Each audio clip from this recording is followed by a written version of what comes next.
Welcome to the Women's Fitness and Health Revolution podcast. There is so much noise on the interweb these days about what women should and shouldn't be doing when it comes to their fitness and health. Not only is it all too often tied to shame and fixing our bodies, it can also be incredibly detrimental to our health and wellness overall. The Women's Fitness and Health Revolution podcast sorts through the BS and offers advice and actionable tactile steps to support and build a better relationship to your amazing body through every stage of womanhood. It aims to break the cycle of keeping women in the dark about their extraordinary machines and revolutionize the way we move, eat, and live so that our daughters and our daughters' daughters look in the mirror and feel exactly what they are: fierce, beautiful, and capable of everything. The revolution starts here. Hello, hello, hello, and welcome to the Women's Fitness and Health Revolution podcast. I'm your host, Kinsey Diamond, and I am super excited about today's episode because it is inspired by a listener question, which I'll get to in just a second, but it turns out nothing makes me happier than hearing from y'all. So if you ever have your own questions, please hit me up. Email kinsey.diamond@gmail.com or on the Instagram at kinsey.does.the.fitness. Woo! Today's topic, which we'll talk about in just a second, are ways to combat menopause fatigue. So big old shout out and thank you for this request. It's going to be a great episode. I did a lot of research around it, so I am actively timing this one. I don't normally do this. It ended up being a very long script that I'm using. So if I get to like a 30-minute cap, I might end up cutting it and then doing a 2-part episode. So we're going to figure this out as we go. Also, today, the day that I'm recording this and releasing this, is Margarita Definition Make the Boys Go Loco's birthday. So happy birthday, Margaret. Thank you for making my life so much better. Other than that, team, not a ton of life updates this time. There may be a little bit of chaos noise in the background. I'm sitting on the floor because I wanted to be by Marcus for his birthday, which means that our new dog may or may not barrel in and knock me over at any point, and our old dog will be snoring on and off. I don't know how much that's going to get picked up. If you're lucky, a lot of it, because it is très adorable. So anywho, let's just dive right into today's topic. In this listener review, thank you, by the way, times a bajillion for that. The listener so beautifully shared that, and this is a quote, "I have endometriosis and I'm going through very early perimenopause at 36. My period has completely stopped. Your advice changes my life every time I listen and is so helpful for my fitness routine, which I've had to majorly change lately. I would love an episode over menopause fatigue and how to battle it naturally, as it's a daily struggle now and my body is just not responding the same way to food or exercise. We love you and we need you." First of all, my heart. I love and need you. I cannot tell you also just how stinking proud I am of you for taking care of your body. We love and need you. Seriously, the more brave women like yourself who share their stories about their health experience, struggles, and successes, the more that we get to learn as a community, and more importantly, the less alone a lot of us feel. You know how I feel, right? Taking care of ourselves, especially in uterus-bearing bodies, should be one of the first things we're taught as kiddos, but instead, we're forced to navigate the wild west of information age, often misinformation to sell a product age, throwing spaghetti at the wall and praying it'll stick so we can finally feel better. And that takes a lot of hard work. It takes perseverance, and as I said, it takes straight up bravery.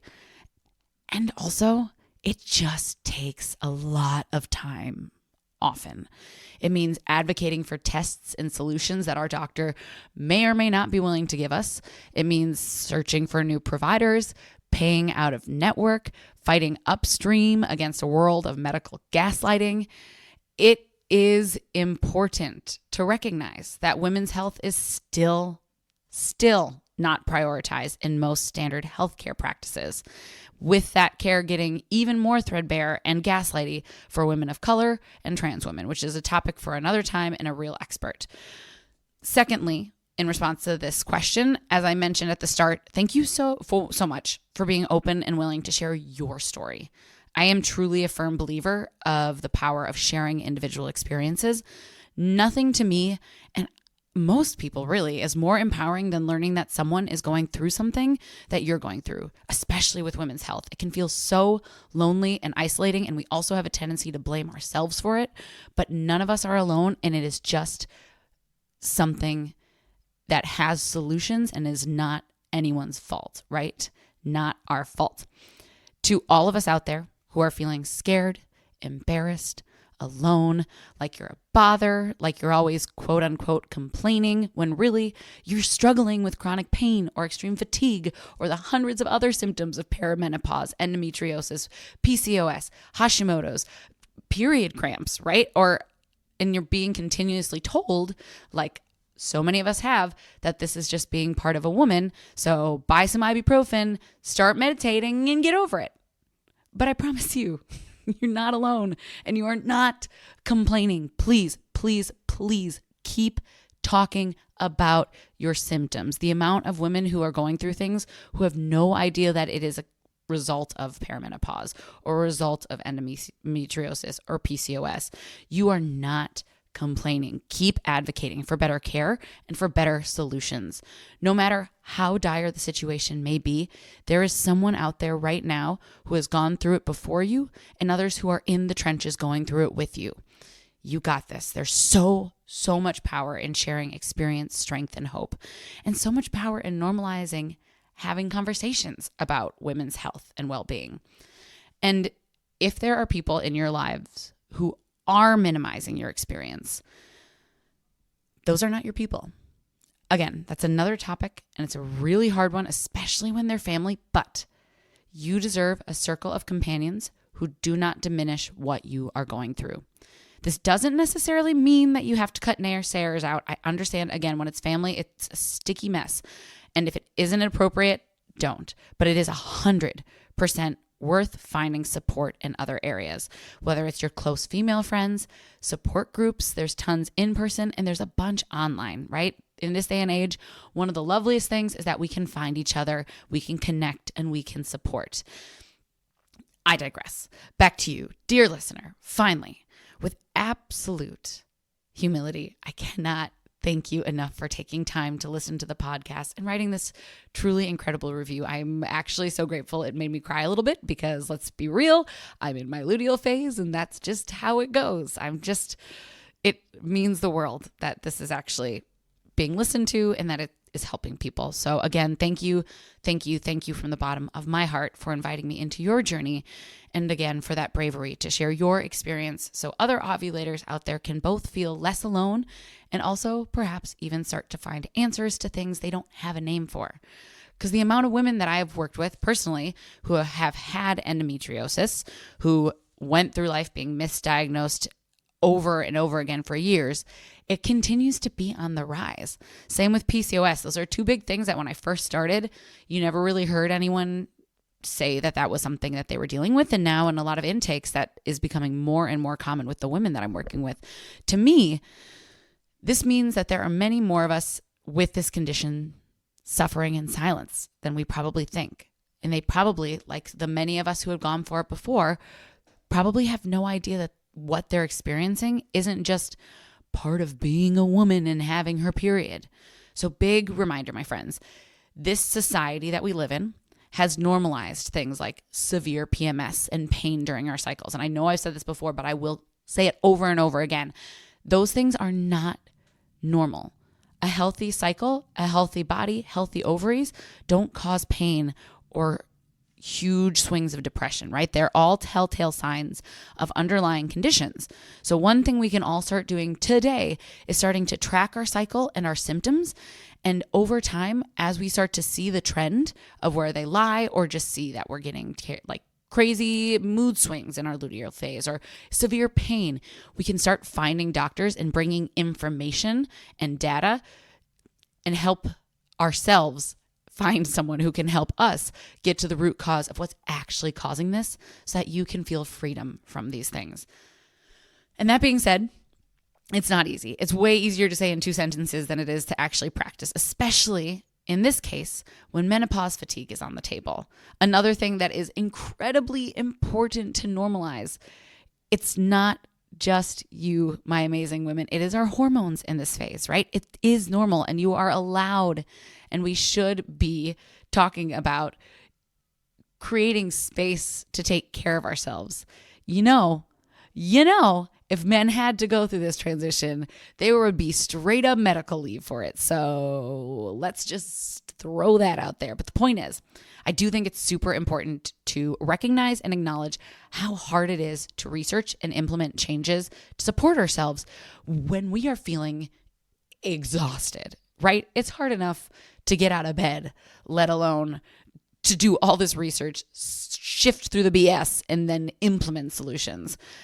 I personally have had quite a few on and off bouts with insomnia myself over the years. Ironically, when I was writing the latest version of the script, I had a very lovely evening of insomnia.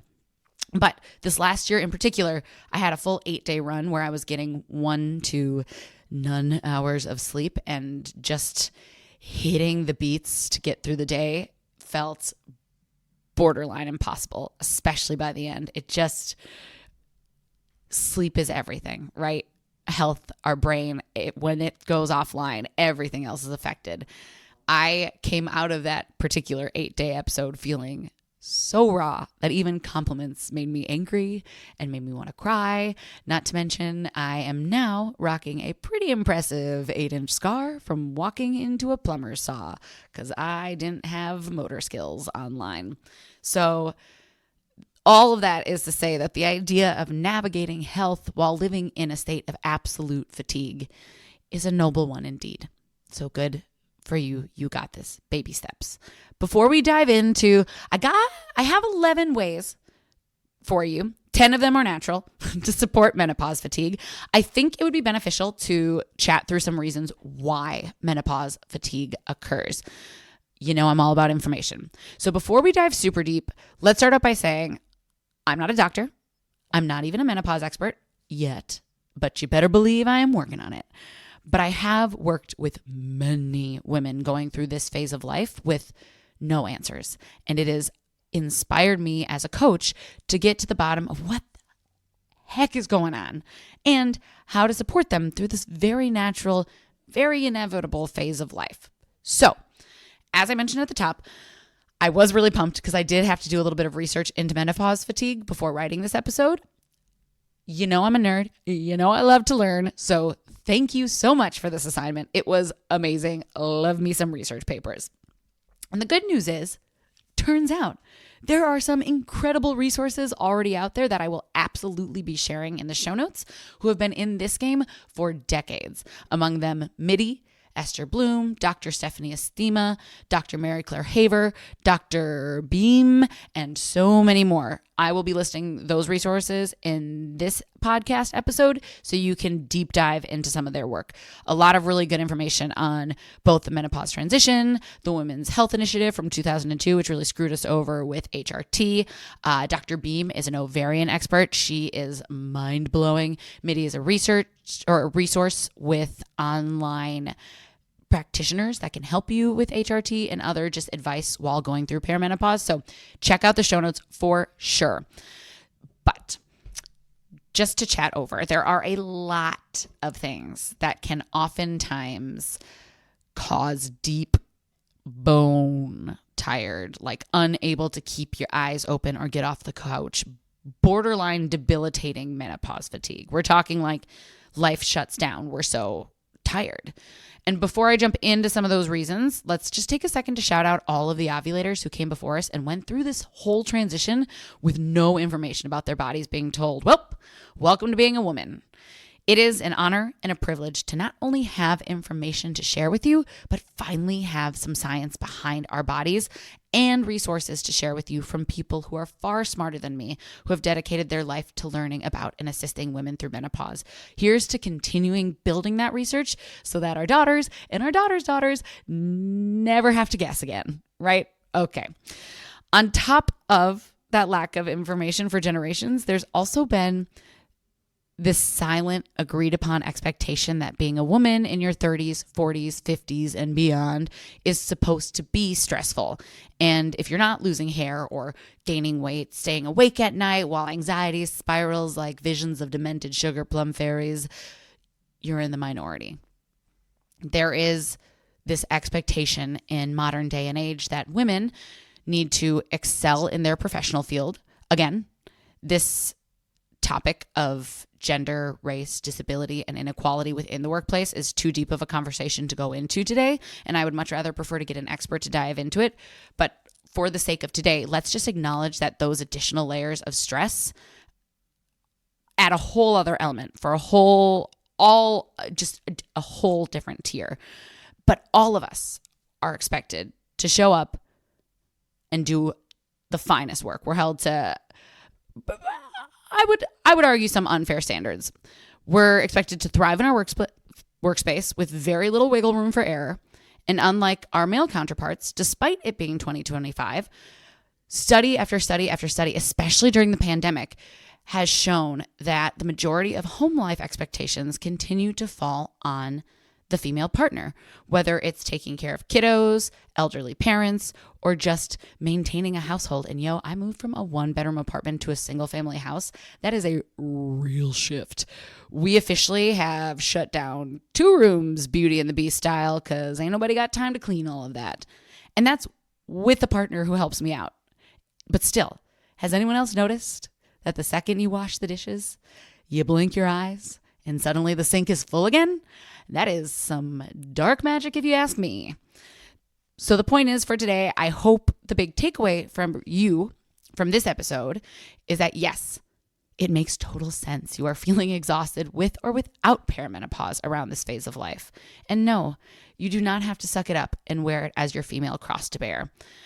I forget exactly what it's called, but a lot of menopause researchers there's a phenomenon that happens when you're going through the perimenopause transition, when you're in that like late 30s, 40s, 50s phase, where you're sandwiched between oftentimes having kiddos that you're upbringing and assisting with declining health of your parents. So you're now the caretaker, sandwiched between generations as a caretaker. So there's another lifestyle factor that topples on top. So a lot of different things that are already just causing fatigue from your cup being overly full. And on top of those, with menopause fatigue, guess what? You got this whole unique, this phase of life factor that stack on top, which we are going to dive into, starting with our hormones.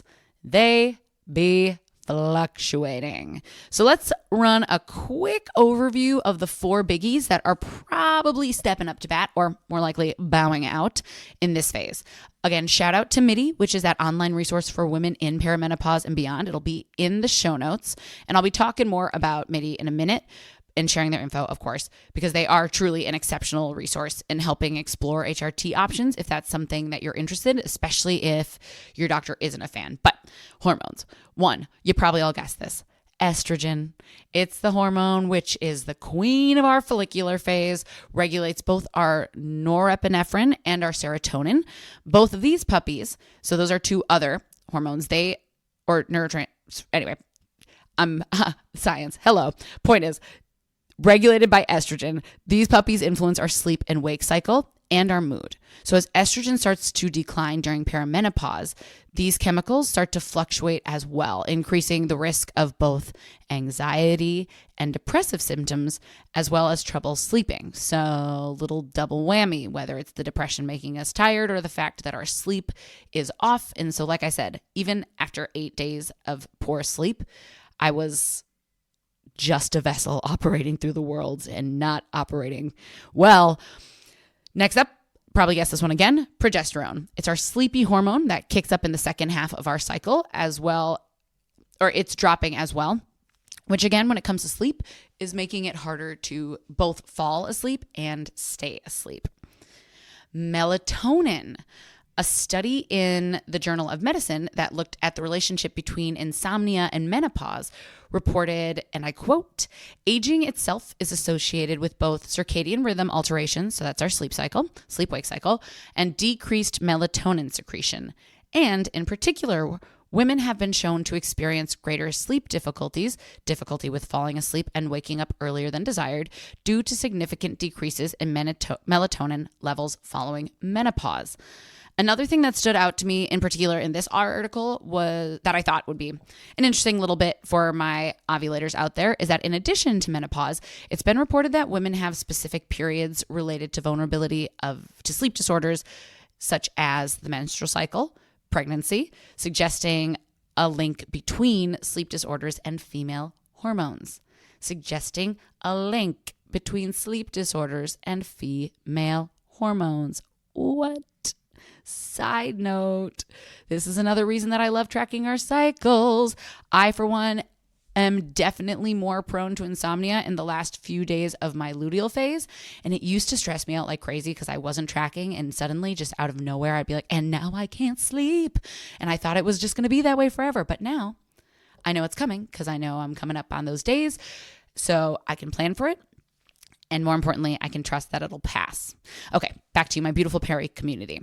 Big takeaway here is that melatonin be dropping. But melatonin is a hormone. And I was just listening to the Model Health show the other day with Sean Stevenson, who is a delight. That's a great show. It's one of my new faves. He's an expert on sleep hygiene, and he's nutrigenomics. So the way nutrition affects our genes, which is honestly second career. I'm coming for you.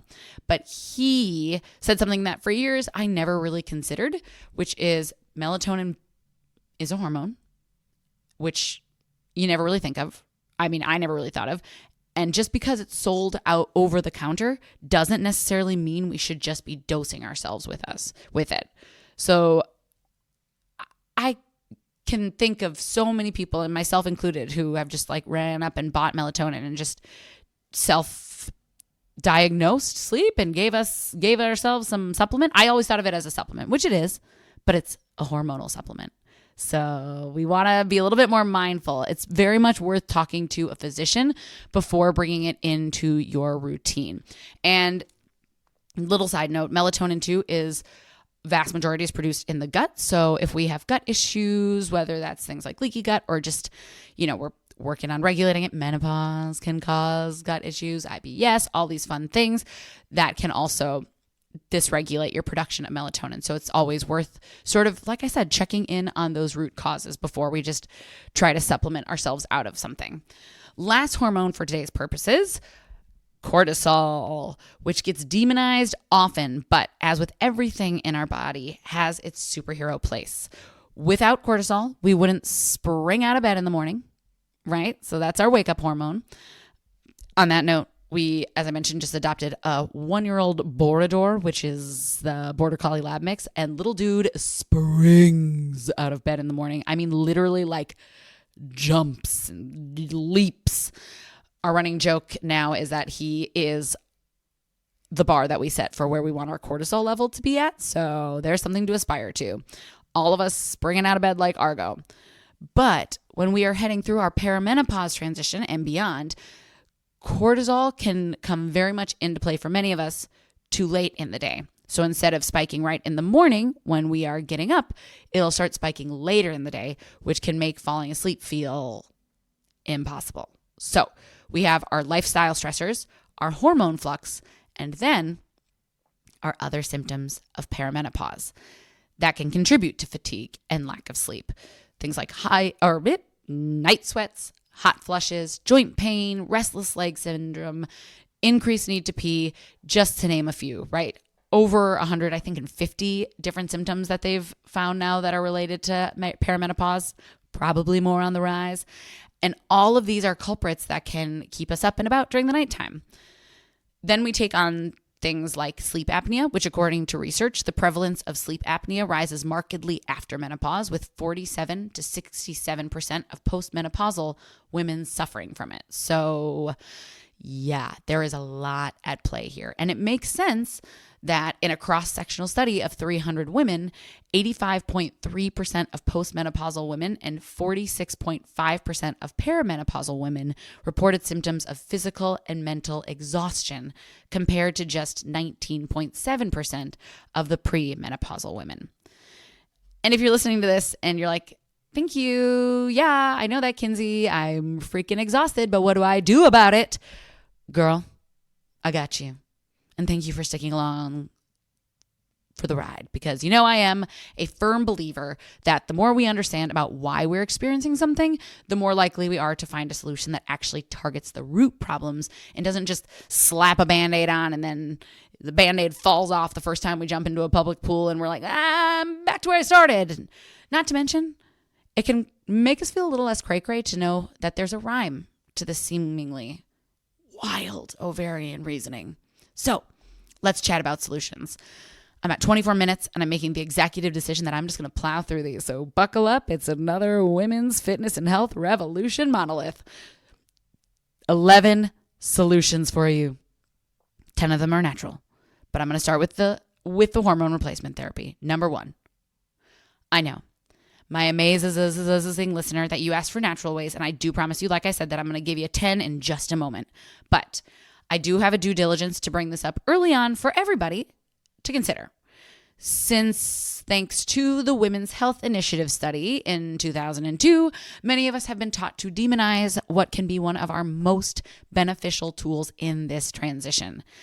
As always, your body, your rules, but the amount of research in recent studies about how incredibly beneficial HRT is for managing menopause symptoms through the transition and beyond, in my book, makes it worth looking into at least. This is a topic for another time, and the resource that I put in with Dr. Stephanie Estima actually goes deep into how badly they mess this up.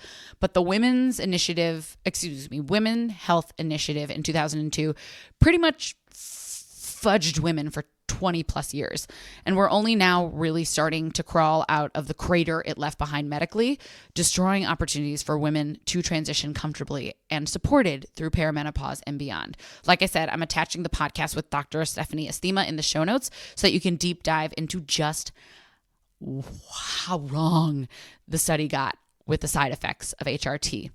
But know this, for many of us, not only is HRT a safe option and not birth control, my darling, those are synthetic hormones, it can actually make our lives so much gentler and healthier. Because our medical world is slow moving, rightfully so in a lot of ways, many physicians are still hesitant to prescribe / don't even know how to prescribe HRT, which is why a 10 out of 10 do recommend and keep referencing checking out MIDI, link in the show notes, and working with one of their certified physicians to find the ratios that fit your unique body and transition. Because remember, HRT goes beyond just slapping on an estrogen patch and saying, get after it, sis. It's an art of finding the blend of hormones that your body needs at the proper dosing. It's going to take multiple attempts to get right, which makes sense, and it'll adjust over time as your body changes. So a doctor who knows what they're doing and will work with you is the key to unlocking your freedom to HRT. Because again, it's a blend, it changes over time, and the sooner that you can get started with it, the better. As always, everything I offer on this podcast is just information, more than anything. But it is definitely worth your time to deep dive a bit into HRT as a benefit not only for menopause fatigue, but any symptom you might be experiencing in this transition. And, fun fact, support for other health benefits, like a healthy heart. So last word I'm going to say on this before we hit more lifestyle solutions is actually a quote from MIDI. At MIDI, we've heard from thousands of women that HRT helped them finally get good rest, and piles of research backs them up. HRT can be extremely effective in treating insomnia, reducing symptoms by 90%. That's major, since difficulty sleeping affects 61% of menopausal women. Okay, now that we got that out of the way, let's dive into some all-natural solutions for menopause fatigue, related insomnia, and just general, I'm so tired, I cannot even. Chances are, a lot of them you've probably already considered and may just need a gentle nudge to implement, like number 2. Limiting caffeine. Ugh, I know. I hated this one. When I got sober 6.5 years ago, I literally promised myself that I would never give up coffee because I have given up enough.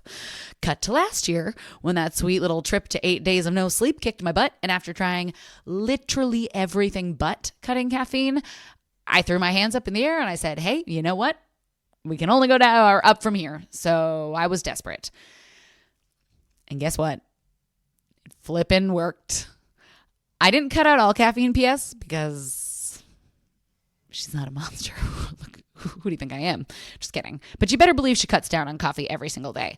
I started by switching to half calf, I should say, and then eventually pulling back the amount that I drank because I truly was drinking a lot. You know, I would wake up to open a gym at 3:30 a.m. and then I would work until 12. I'd come and do work at home. And then before you know it, you're falling asleep at 10. So you just like throughout the day, keeping you going. And that was coming off of a wild work schedule. LA, the times of 3 jobs, working from 6 to 3 a.m. It was just, you know, basically I've had a long history of using caffeine as a crutch, but and it was scary. I will be honest. I was really certain that I wouldn't be able to do it and dragged my feet a little. It took 8 days of insomnia for me to even consider it. Eventually, it even morphed into no caffeine, even teas after 2 p.m. And my most recent pullback, although I do kind of break this sometimes, is no energy drinks like Celsius on days that I don't open the gym. But God, I'll tell you what, it really made a difference and it continues to make a difference. I feel the difference when I break those rules and my ability both to fall asleep, to stay asleep, and just in general, honestly, my energy throughout the day. It turns out that I am very much that person, and there's research that we exist out there, and honestly, a lot of us do, that the more caffeine that I drink, the more tired I would get. So not only was I adapting really quickly, I was that person who's like, yeah, I don't feel my coffee. It just keeps my headache away. But it was actually starting to have the reverse effect. And hello, burnout culture. As I was mentioning, a lot of my relationship to caffeine came from just working as much as I did. But it turns out, especially as we get older, we can't caffeinate our way out of deep fatigue, sadly. And while caffeine earlier in the day can be helpful, absolutely, with focus and arousal, there was a specific study that I'm going to talk about here conducted at Mayo Clinic that found caffeine can worsen menopausal hot flushes and night sweats. So if these are something you're experiencing, or like me, you find that third, sixth, ninth cup of coffee isn't waking you up, it could be advantageous to start finding ways to cut down on the caff. The cool news is, just like getting sober, there are some fun coffee alternatives out there on the market. If, like me, part of the draw is that ritual / like having something to look forward to upon awakening, we all know the best part of waking up. As I mentioned though, half calf was a wonderful option for me getting started. And later in the day, if the thought of coffee gets you through your 3 hours of meeting to your midday break before your next 3 hours of meeting, just go full-blown decaf. I love that as an option. Little shot of decaf espresso. Talk about. I don't actually know those words, and I make them up all the time, and both Hannah and Marcus really give me a lot of guff for it. Anywho, like I mentioned, it's absolutely possible to over-caffeinate and or desensitize your body to the pick-me-up response of coffee. So this way, with that decaf cup of coffee in the middle of the day, you feel like you're treating yourself without overloading your adrenals. It's a win-win. There's also really fun, I never thought I'd say this, fun mushroom coffee alternatives like Four Sigmatics that, I'll be real, when I first heard it, I was like, oh, okay, yeah, I'm going to drink mushrooms. But they are not gross. They are tasty. They do a great job. Plus, you get the added benefit of more plants in your world and adaptogens. Matcha and green tea could also be super beneficial substitutes if that's something you're into or are interested in getting into. I will be honest, it took me some work to get into it. And part of it was just out of the fact that I limited coffee and was like, I'm not going to go full blown no caffeine. So I gave myself tea. They stimulate our body differently than the caffeine from coffee or energy drinks. They're just two different stimulates. One is heart and one is nervous system, I believe. I can look more into that if you're interested because it is pretty fascinating. My sister was really into cacao for a while too, and that has, again, like a different stimulant than caffeine. So you can actually drink it later in the day / you don't have the crash. Anywho, less of a crash involved. Plus, there are a slew of health benefits from green tea. Everything from polyphenols for those antioxidants to adding in weight loss efforts, supporting inflammation or getting rid of it in your body, regulating blood sugar and beyond. It's kind of crazy when you look at it. Green tea has been around for a very long time, and it makes sense why. Other options are those decaf teas and tea lattes.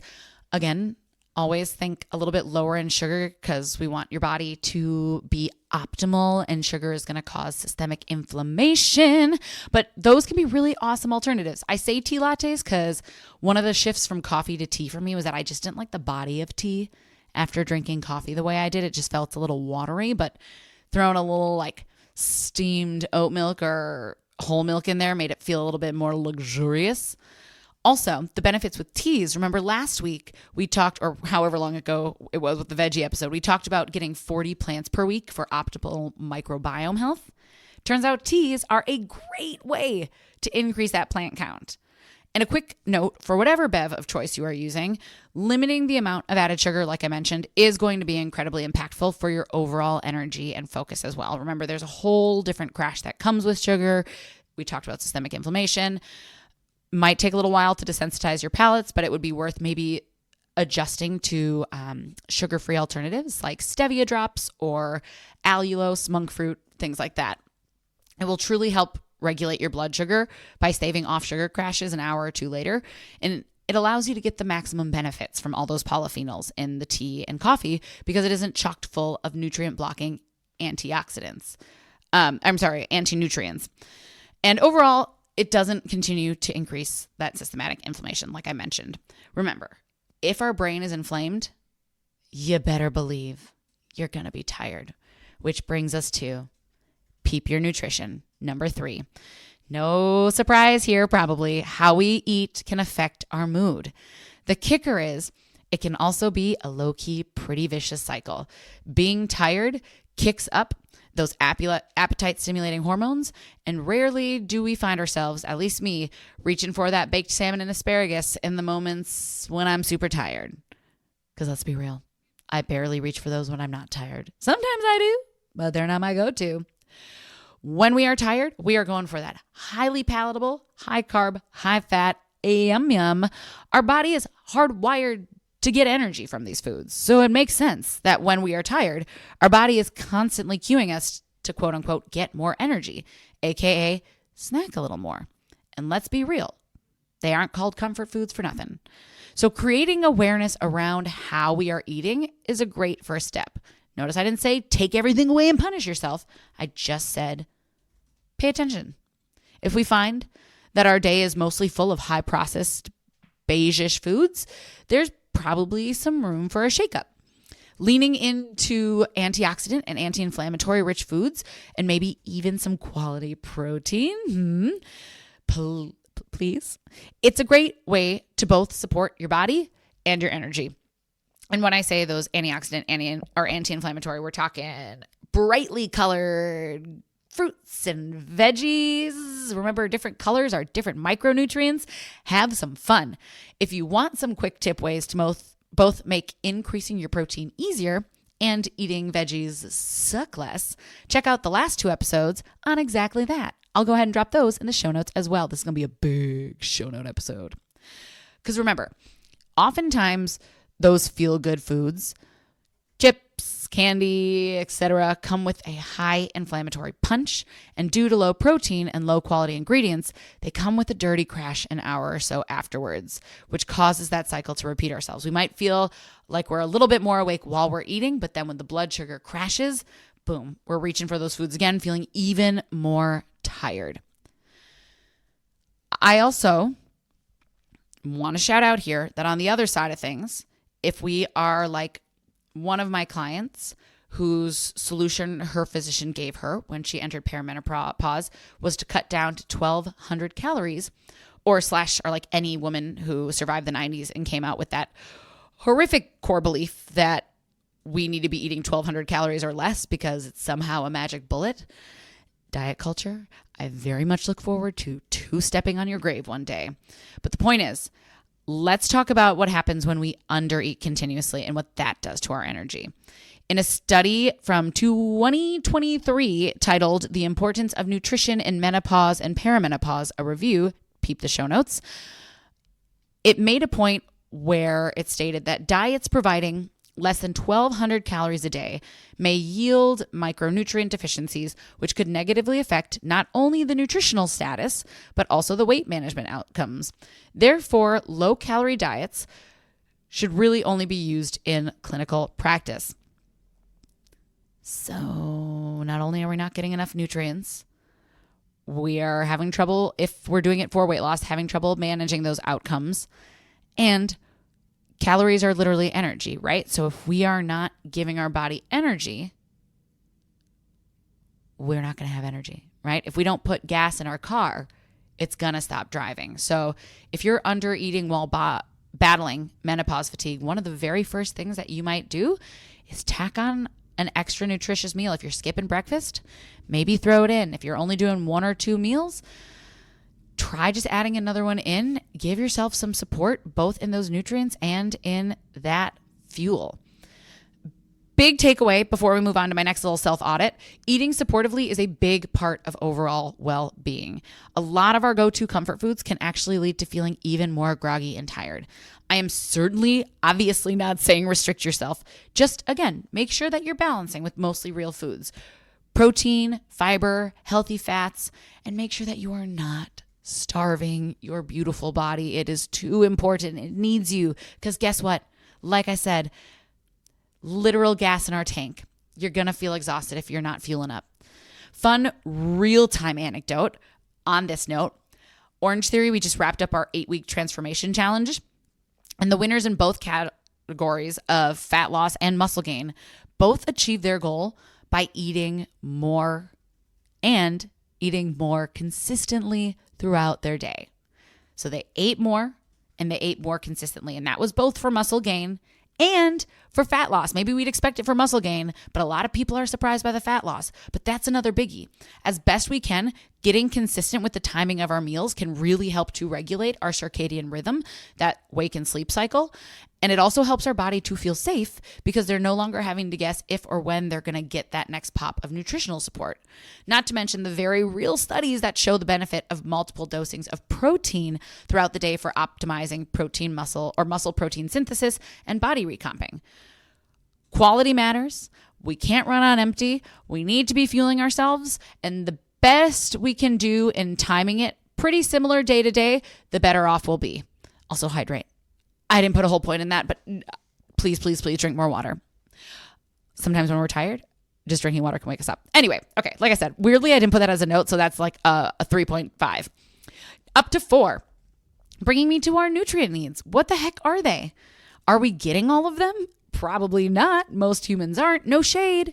I know my B vitamins could literally always use some work, but they're very important. And another reason that a whole food diet is always queen, because real foods are packed with real nutrients. I'm going to attach another article from MIDI. It's going to be the 8 best minerals and supplements and vitamins for menopause fatigue. That deep dive into each of these nutrients and their benefits specifically as they relate to menopause fatigue. But the surface scratch to look out for is getting adequate B vitamins, vitamin D, vitamin E, C, iron, magnesium, omega-3, and zinc.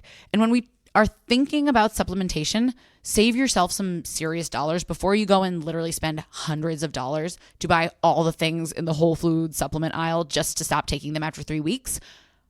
Do that audit of what you're currently eating. A lot of the time, we just aren't getting enough of these in our diet to make it count, right? We're not making those real food choices that bring us a very long way towards getting those nutrient goals. I was talking to a nutritionist friend like 2 days ago, and she was mentioning how her client came in saying that she was thinking about going on a B vitamin supplement. And then after she met with this nutritionist, the nutritionist did an audit of her food and she was only eating 1 meal a day. And she's like, yo, we're about to save you a lot of money because we don't need to add any supplements. We just need to add some food. So number 5, move your body. I know, like nutritional support, literally the last thing we want to do when we are tired is move. So let's talk about it. Obviously, you've listened to this podcast, and if you haven't, surprise, I want every woman strength training. And I do think this is actually a good fit even when we're fatigued, because unlike HIIT or cardio group fitness classes, strength training can come along with big old rest breaks. And it's super achievable through machine focus days. That is certainly what I was leaning into primarily when I was on my insomnia rut, because it doesn't require the same level of brain control that our big compound moves like squats, lunges, and deadlifts, right? I don't have to load up a barbell and squat and hope that I don't hurt my back, because I clearly don't have enough motor skills to not walk into a saw. I can sit down and load up a leg press. It's a lot more achievable and safer. That being said, I don't need you doing it every single day or even every other day, especially if you aren't feeling up to it. So a couple ways to get strength training sessions in a bit more gently. Focus getting the majority of your major muscle group exercises in on machines, like I said. So leg presses, lat pull downs, hamstring curls, positions where you're sitting and supported by the machine. And then you can toss in some of those multi-joint compound movements like squats, bodyweight lunges, bodyweight good mornings, TRX pulls or pushes. You can add them as warm-ups or like a finisher at the end, so that you're still getting a little love on that brain-body connection, that neuromuscular side. Another option, sit down. You're going to want to shorten your lifts. If an hour feels insane, lift for 30 minutes or shoot. Do 2 major muscle groups and then stretch for 10 to 20 minutes. Lift less days. If you're currently lifting 4 to 5 times per week, be fine with 2 to 3. If you're still weight training, and I promise you won't always feel this way, or I'm sorry, you're still weight training, even if you're dropping the amount that you're doing. And you're not always going to feel this way, right? This is a phase. If you take care of yourself now, this is how we get back to our quote unquote ideal routine when the time is right for us. Be open to being a bit more flexible. Maybe some weeks you feel really energized and you're getting after those lifts and it feels helpful to be rocking 4 times a week.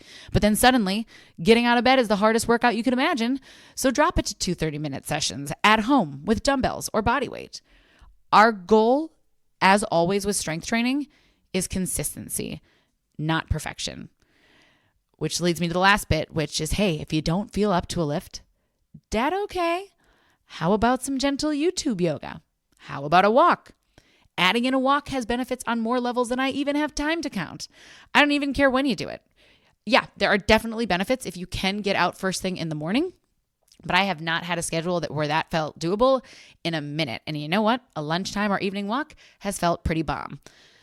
Also, this is weird, but do not underestimate the power of dance. Turn on your favorite jam and rock out for 3 minutes. Let me know how you feel, because I bet you feel better. There's also some pretty cool studies that have a lot of fun benefits of shaking and moving our body as it relates to anxiety and trauma.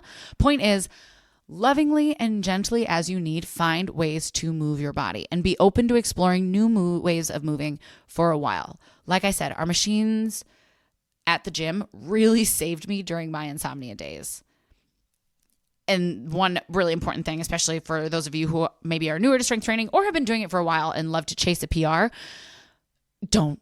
Unless you're, like I said, in a place where you're feeling it, just ignore PRs right now, those personal records. Still aim for lifting until you only have that 1 to 2 reps left in the tank. But when you're super tired, not only is it not safe to go ovaries to the wall heavy, since lifting heavy is a neurological response, you need your brain online for that, it probably sucks, right? Don't do things that suck. Get a good workout in that doesn't suck. So for example, if you are currently benching 2 40-pound dumbbells at 8 reps, maybe try 2 30s at 12 reps. Maybe try 2 10s at 20 reps. It's okay to mix it up. In fact, it's even beneficial. Okay, 6, practice sleep hygiene as best you can. I know for all my mamas and caretakers out there, or just boss babes, morning and evening routines can feel like untouchable luxuries. So if for my mommies out there, one option you could do is try to get your kiddos in on it, right? Family bedtime yoga, making cups of tea for like a little chamomile tea party, family screen cutoff time, an hour or more before bed. These also too, even if you don't have kids, are all great options. aiming for at least for the last meal or snack of the day to have an 8 p.m. cutoff. Not in a foods rule way, by the way, just in an understanding that our body gets better sleep when it isn't digesting, because then it can focus its energy on all of the other mechanisms it needs to be focusing on. Limiting the amount of liquid before bed, especially if you're prone to late night pee parties like me and Potato Chip. Set your bedroom temperature cooler. There are a lot of cool, pun intended, cooling products out there on the market designed specifically for women in perimenopause, but also like just look for cooling products because probably they price gouge specific niches, and anything that cools you rules you. Wind down with a book instead of scrolling. Yoga Nidra. This was a big one for me. Huge takeaway. Do not expect it to work right away. It is technically meditation and it does take practice, but damn, it is worth it. And I actually use it still every frickin' day during the day as a quick reset in lieu of an afternoon coffee. Some of these are as short as 5 minutes, and that 5 minute can even create a helpful shift to keep your day moving. I have back pocketed a couple of those 5 minute quickies on my app, the Insight Timer, for weeks where I'm opening the gym multiple days in a row. And by 7 a.m. class, I'm literally falling asleep standing up. I just will like pop into the back and give myself 5 minutes to Nidra, and it gives me the boost that not even my caffeine can. Explore different options that work for you at the end of the day. Things like Yoga Nidra will take time to implement. If you're doing any sort of like supplementation, give it time. Remember, we can't out-supplement lifestyle. Wow, I sounded so Canadian. Out-supplement. Shout out to my Canadians. A lot of good perimenopause experts in Canada. So shout out to you. Anyway, I got distracted. Point is though, figure it out, right? So some things take time. Others might feel more immediate. So maybe you love a hot bath, maybe getting a foot rub. You do you, queen. Take care. Everything is affected when we aren't sleeping. I mean, everything. I will eventually do a podcast on this. And also, like I said, check out Sean Stevenson Model Health Show because he is a sleep expert. I'm currently in the process of auditing my own sleep schedule again, because one thing I struggle with in particular, and I know a lot of women out there do, is staying consistent with my sleep schedule. I pretty much have my bedtime down, but my wake up can vary from 3:10 a.m. to 8 a.m. depending on my shift at work. And that is not great. That is enough to really throw off a body. And I have really felt a lot of adverse effects from keeping this schedule. So I'm in the process of running this for myself. I'm doing an N of 1 sleep audit. And in a few months, I'll do a full pod on what's been a very real experience with sleep issues for me. And maybe there'll be some things that you can share of your own that I can add. So if you have any that you'd like to, again, kinsey.diamond@gmail.com is a great email to use. If you too have sporadic sleep schedules, maybe, for example, you're a student. Maybe you work overnights. Maybe you have kids who wake you up in the middle of the night and just want to hang out. As always, do your best to find consistency where you can with bedtimes or wake ups. And again, a really helpful thing that we can do is getting a little bit more consistent with meals to do what we can during the day to support the circadian rhythm. Like I said, my wake up time is crazy, so my real goal has been staying pretty consistent every night with my sleeping time. Okay, this takes us to number 7. Ask your partner to help you out. I know this is hard. For those of us in relationships, do not be afraid to lean on your partner a little bit more during this time. It is okay to ask for help. It is important to ask for help. This week in particular, these last couple months in particular, have been really hard work weeks for me. And I couldn't even with household chores. So I've been calling in audibles with Margot. I let him know that I will do what I can when I can, but asked if he can help me shoulder things like dishes and laundry and helping with dinner.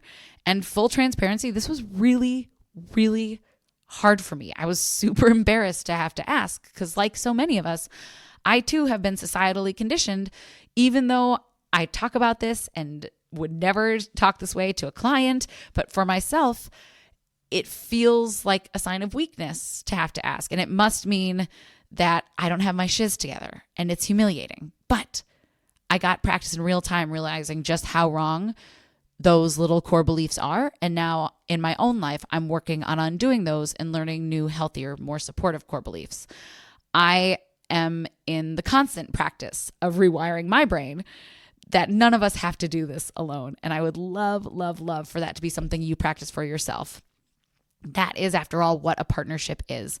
You are not weak for needing support. You are brave, as always, for asking. And you know what? There have been a lot of times, and will be a lot more times, where I'm the one doing the dishes and the laundry and making din-din. So it all shakes out. And if you're single and looking or not to mingle, this could be something as, instead of asking a partner, it could be asking support from really close friends or from families or from roommates. Again, it's okay to ask for help. You deserve it. And I'm sure you would do the same for them if the roles were reversed.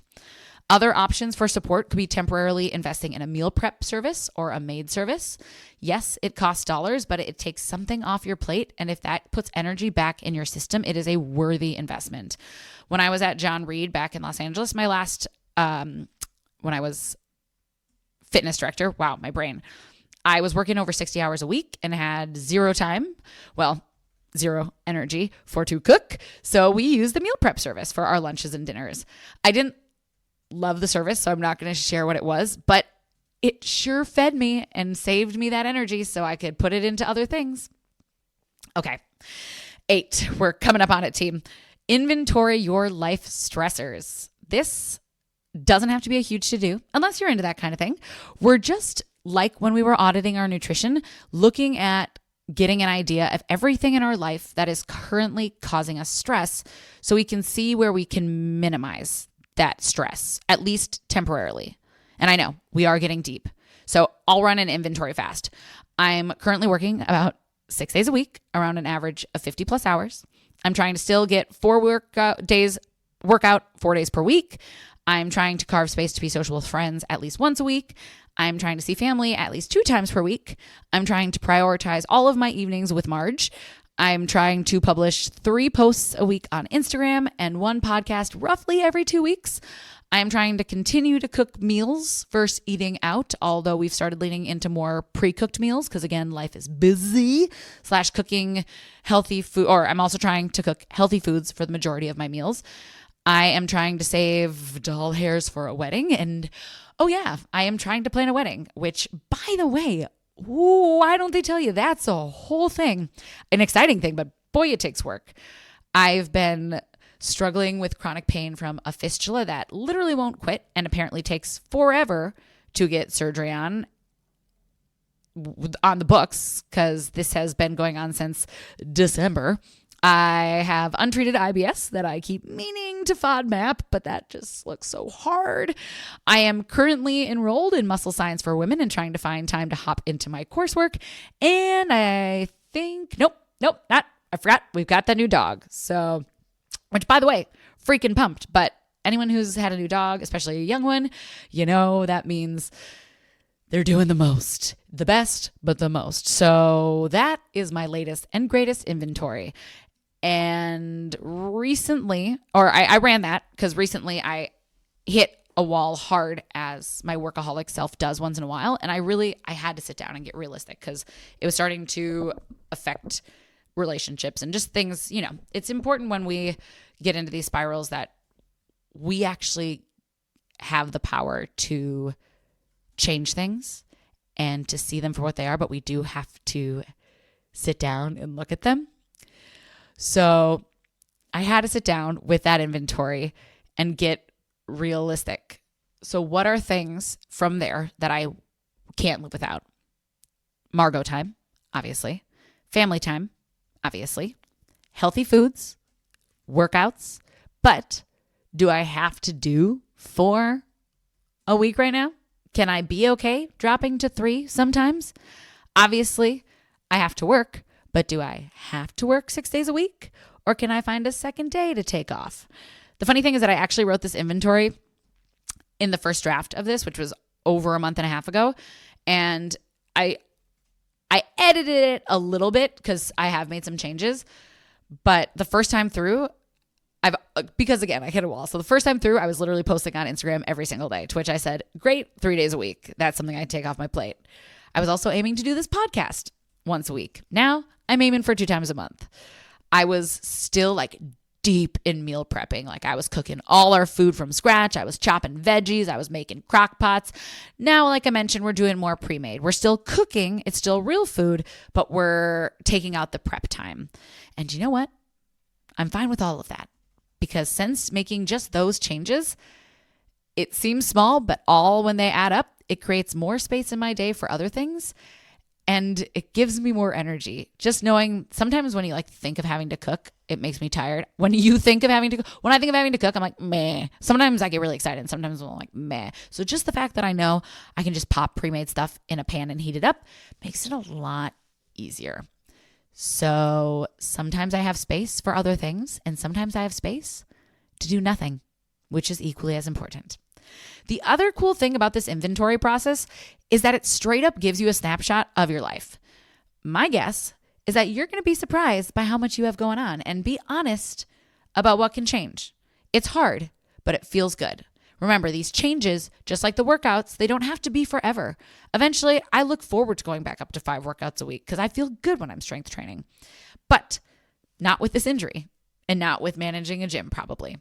Unless I'm in my follicular phase and then, hey, TBD, I can do anything. Point is, you are not failing when you're taking things out. You are being responsible, you are being loving to yourself, and you are building a strong, sustainable foundation. The last thing I'm going to say on this inventory process is, yes, we're looking for things to take out, but also take time to feel super proud of how much of you are, or how much you are capable of. Take a second, look at all of it, feel like the superwoman you are, and then cut some shiz out so you can feel like a human again. Just give yourself permission to slow down. We're almost done. Stay with me. 9. You're going to hate this one. Cutting down on alcohol or cut it out altogether, at least for a while. I got to say, I have never been more grateful to be sober than when I see my friends in their 30s and 40s wake up after a night of a beer or a glass of wine. Literally just had a convo with a friend yesterday who lost a whole day of work because she woke up hungover after 2 glasses of champagne.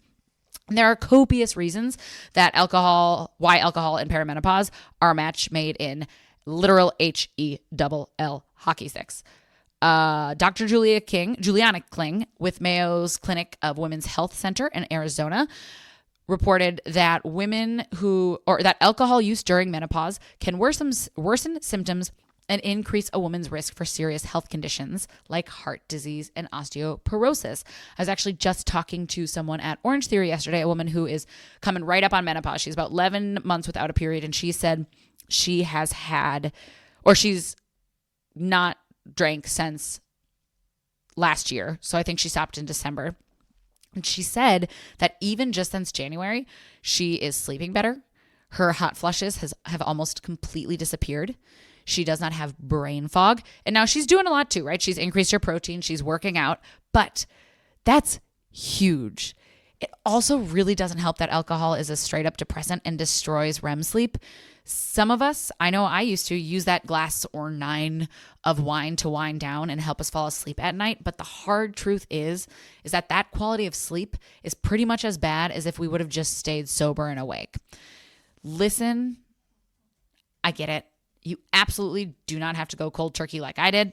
I did for other reasons. There's plenty of room for moderation. But if you are truly suffering from hot flushes, from brain fog, from intense fatigue, removing alcohol for just 14 days and seeing how you feel is a low price to pay for less symptoms and better energy. Plus, I will say the NA world has really locked in bomb alternatives. Obviously, keep an eye out for things like high sugar replacements, but gone are the days of just Diet Coke, cranberry juice, and pea-flavored O'Doul's being your only choices. When we got my wedding dress, for example, my mom very lovingly surprised me with NA champagne. Not only was it delicious, but guess what? We all went to work the next day hangover free. 10. Therapy, especially if anxiety and insomnia play an issue. My goodness, gorgeous. You are going through the most. Remember everything we talked about before we talked about these solutions? It is really, really easy to feel alone and misunderstood. And honestly, to feel like we have no idea why we feel the way we feel. Not to mention that our bodies are changing and we may feel some serious self-esteem dips. I am a huge advocate for everyone having a certified third party who we can talk to. A study released in the Clinical Journal of Medicine also found that in a group of 546 peri- and postmenopausal women, CBT1, so cognitive behavioral therapy, was found, get this, found to be more effective for reducing insomnia symptoms in women compared with other pharmacological or exercise treatments. Do we hear the mic drop? All right. 11. Therapy has become very widely available. You can do online sessions. I went through one called Okay, I'll try to find this. Open source, maybe. I'll try to figure it out.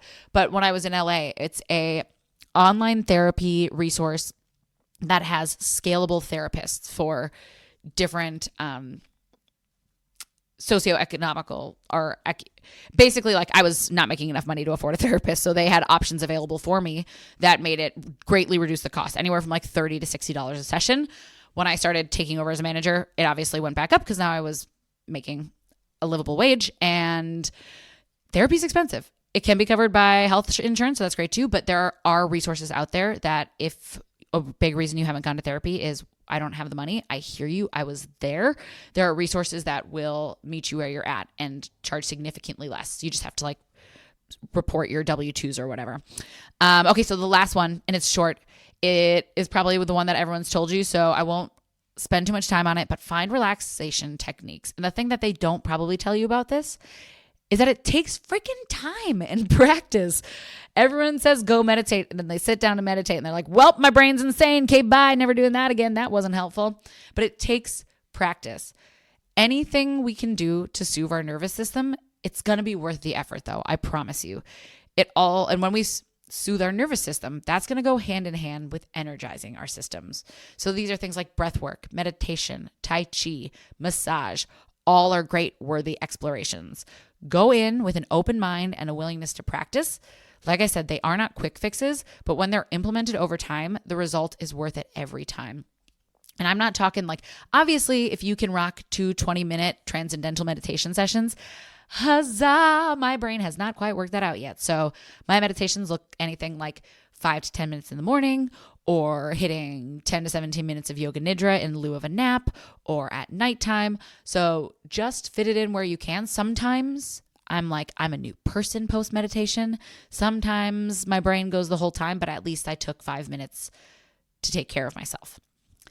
Okie dokie, my friends. That was a lot. And gosh, oh golly, I really hope you heard something today that will help you feel more energized throughout your day and maybe even sleep a little better in the evening, because you and your bodies are so, so worth it. I cannot thank you again to our listener, Hannah, for reaching out with this amazing, amazing topic.